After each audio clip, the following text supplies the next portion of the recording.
네. 뭐 구체적으로 뭐 저희가 어떤 교재를 쓰는지 시중 교재로 이제 한번 말씀을 한번 드려보려고 하는데, 가장 많이 보는 책이죠. 그죠? 뭐 개념 원리 RPM. 그다음에 또 어떤 게 있냐면 센 이렇게 센을 보신다든가. 자, 뭐 센이 뭐 극악 난이도라고 이제 뭐 알려져 있는 경우도 있는데, 극악 난이도까지는 아니고, 센이 어려운 건 C단계 때문이죠. 그죠? 그러니까 어떤 부분을 중점적으로 이렇게 보시고 교재를 선택해야 되는가, 뭐 거기에 대해서 비교 분석을 좀 해드리는 거예요. 가장 많이 보는 거 센하고 이제 RPM 두 개의 차이에 대해서 좀 설명드리도록 하겠어요. 자, 뭐 강의를 진행하시면 당연히 어떻게 교재 연구는 뭐 기본적으로 하셔야 되는 부분이 있는 거니까, 강사분들은 뭐 다들 이렇게 이거 빠삭하시죠. 근데 이제 학부형 여러분들께서는 이제 조금 아시기가 어렵기 때문에 둘의 차이가 이제 뭔지 좀 살펴보면은, 센이라고 하는 건 이제 A단계 이렇게 있잖아요. A단계. 개념 부분이 좀 약간 이렇게 있고, 기본 다잡기 이렇게, 기본 다잡기 이렇게 돼 있어서 A단계 있어요. 아주 기본 문제야. 모든 개념성마다 다 깔려있는 기본 문제가 되겠어요. 자, 요게 이렇게 돼 있고, 그 다음에 센은 특징이 보면 문제 개수가 좀 많죠. 문제 개수 좀 많아. 기본 문제도 많아요. 자, 거기에 그때 지나서 B단계 보면 유형 뽀개기라고 돼 있어요. 유형 뽀개기.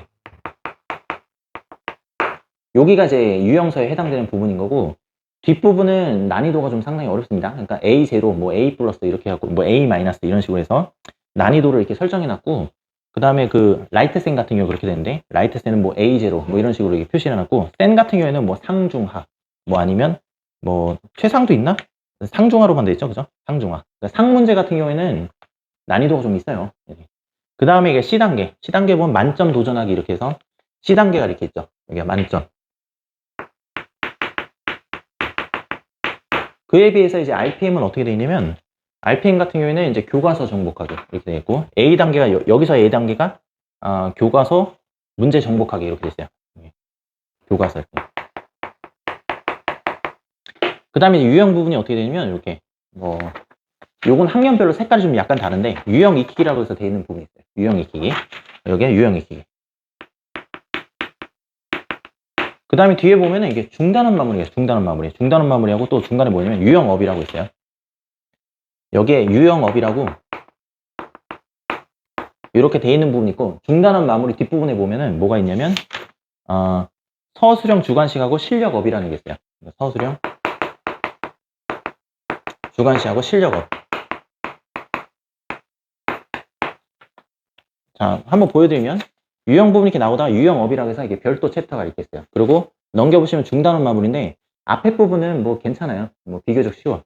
근데 이제 조금 난이도가 있는 게 서술형 주관식 이렇게 돼 있는 부분이 있고, 그다음 실력업 이렇게 돼 있는 게 있죠. 그죠?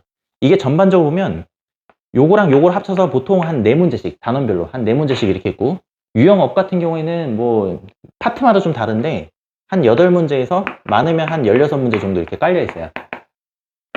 그럼 둘의 특색은 뭐냐면은, 여기서 차이가 나. B단계에서 차이가 나요. B단계에서. 뭐 가르칠 때는 뭐 센이 좀 약간 어렵고 좀 분석이 좀 세분화되어 있는 경우가 있는데, 그 다음에 이제 RPM 같은 경우는 좀 컴팩트해. 뭐 유형이 세부적으로 나눠져 있지는 않지만 어쨌든 필요한 부분들은 다 깔려 있어요. 근데 양 차이가 어떻게 보면 이 B단계가 더 많아요. RPM 같은 경우에는 B단계 부분이 더 많아, 이게. 그 다음 C단계 같은 경우에는 대충 비율이 어떻게 보면 3대 4대 3 이렇게 돼 있고, RPM은 여기 이제 난이도가 조금 있는 부분이 상대적으로 문제가 좀 적어요. 그러니까 C단계에 해당되는 부분의 문제가 좀 상대적으로 적고, 이거는 뭐 A, C, B, 그러니까 A, B, C 단계 전방위합수에 문제가 많이 깔려 있다 보니까 상대적으로 얘가 조금 더 문제가 좀 많죠. 그러니까 대체로 보면은 RPM으로 좀 공부하다가 좀 익숙해지게 되면은 뭐 센으로 공부하고 뭐 이런 식이야. 그 다음에 좀 문제가 이거를 이미 다 이제 충분히 다 연습했어요. 그러니까 A단계, B단계를 충분히 RPM으로 만약에 연습을 했잖아. 그러면 A단계하고 C단계, A의 단계하고 B단계 요걸 풀기가 좀 까다롭죠. 그러니까 B단계의 상급 문제하고 C단계 문제만 풀려도 상관없어요. 예, 너무 이게 공부가 좀 중복된다 싶으면은 B단계 이게 상이라고 찍혀 있는 문제, 아니면 뭐 중이라고 찍혀 있는 문제, 그 문제만 풀어본다든지, 아니면 뭐 C단계 문제만 풀어본다든지, 뭐 이렇게 해도 상관이 없어요. 대부분 여기에 해당되는 학생들 같은 경우에는 제가 판단하기에는 상에서 중상 정도 되는 친구들은 뭐 여기까지 나가는 건 좀 무리가 없어 보여. 물론 이제 C단계는 어려워하는데 선생님이 좀 힌트 주고, 그 다음에 나름대로 좀 강의 스킬을 좀 부려서 학생들한테 일목요연하게 딱 집중해서 가르치면은 대부분 학생이 좀 풀리는 것 같고, 그 다음에 좀 이런 거를 좀 도전해 볼 만한 거, RPM이라든지 센을 갖다 이제 도전해 볼 만한 그런 친구들 같은 경우에는, 요런 친구들도, 트레이닝을 시키면 가능하더라고요. 예. 근데 이제 중간 밑이다. 그러면은 이 교재들이 좀 안 맞아. 이게.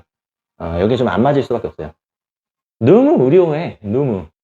그런 경우에는 차라리 어떻게 하면 이제 개념서가 있어요. 개념서. 개념서로 이제 잘 알려져 있는 게 뭐냐면, RPM 말고 그냥 개념 원리가 있어요. 그냥 개념 원리. 그냥 개념 원리가 있다. 그냥 개념 원리는 이제 어떻게 생겼냐면, 뭐 이런 식으로 생겼어요.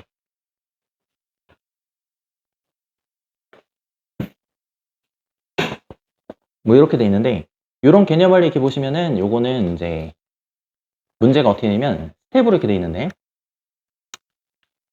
처음에 보면은 이게 모든 개념서 제일 앞부분에 보면은 개념 부분이 나와 있어요. 개념 부분이 나와 있고, 이제 개념 원리 같은 거 보면 개념을 좀 세분화시켰어요. 그러니까 여기서 개념이 끝나는 게 아니라 보통 이제 뒤에 있는 부분까지 소수와 합성수로 좀 설명을 드리면, 소인수 분해까지는 이제 공부를 시키고, 그 다음에 뒤에 보면 약수 개수 나오는 게 있는데, 약수 개수까지 다 개념서에 보면 다 한 번에 다 깔려 있거든요.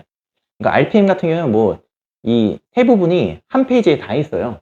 자, 그리고 나서 이제 A 단계 문제 구성이 되어 있는데, 요거는 A 단계 문제 구성이 좀 세분화돼 있어.